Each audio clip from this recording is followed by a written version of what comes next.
Thank you, Jane, and thank you, Dave. I'm from the Libertarian Party of King County, and a couple of my friends are here. We are here today, and we've been here in rallies to support Hong Kong, I think 4 times this summer, to support the young people there. They're doing something incredible and fearless. If you're wondering what a libertarian is, it's different than a liberal. It's about, we like to say it's about all of your freedoms, all of the time. We believe that no one has the right to initiate force against anyone, ever.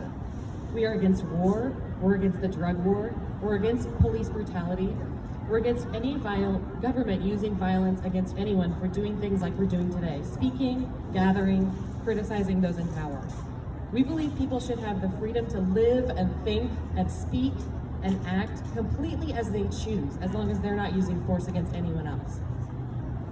In America, sometimes we don't have that kind of freedom, but we're closer than the people of Hong Kong, who are living inside a ticking time bomb. Every day they get closer and closer to the year 2047, when by law their autonomy is handed over to the Chinese government.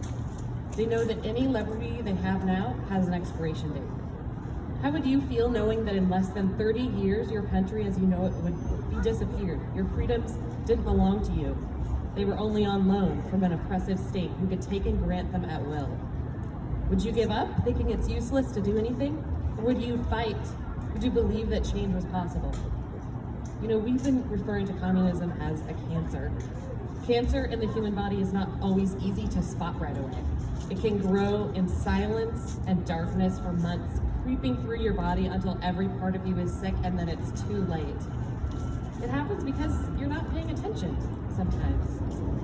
With communism sneaks up on you.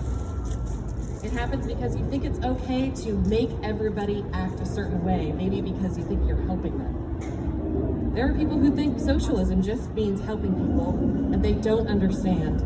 If you're trying to force the same solution on millions of people, you have to use violence. And then you're not helping them, you're committing crimes against them.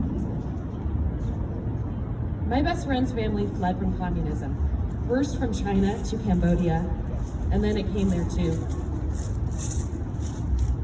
They fled from the killing fields.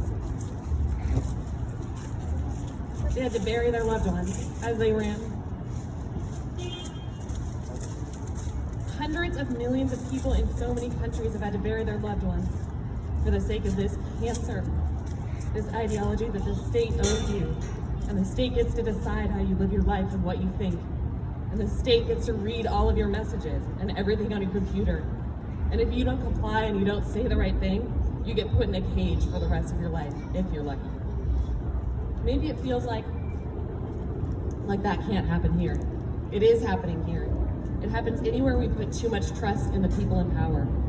Now that some people here are taking notice, even words of support for Hong Kong protesters are not safe from the Chinese Communist Party. The Chinese government is putting pressure on American companies, and they're folding like a house of cards. The NBA, Nike, that is outrageous. A political party in China is controlling the behavior of companies in the US. Just think about that. They're succeeding at making private American businesses cower in fear. Fear of losing money, of course. Do you think they're going to stop? If we look the other way now, the CCP will know that it can act without anyone questioning their oppression. We have to speak up for the people of Hong Kong and the people of mainland China. Tell your friends about what is going on. Support the bills going through US Congress right now that are putting pressure on China to back off. And get involved with some of the groups here: Amnesty International, Chinese Democracy and Human Rights Alliance, Students for Free Tibet. Jane and her friends are meeting with Congress. They're reporting on the CCP's activities in the US.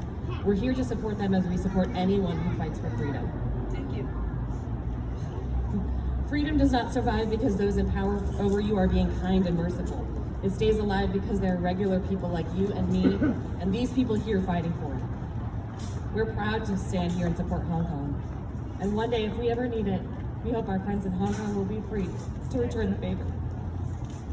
Thank you, friends. Thank you so much, Anna.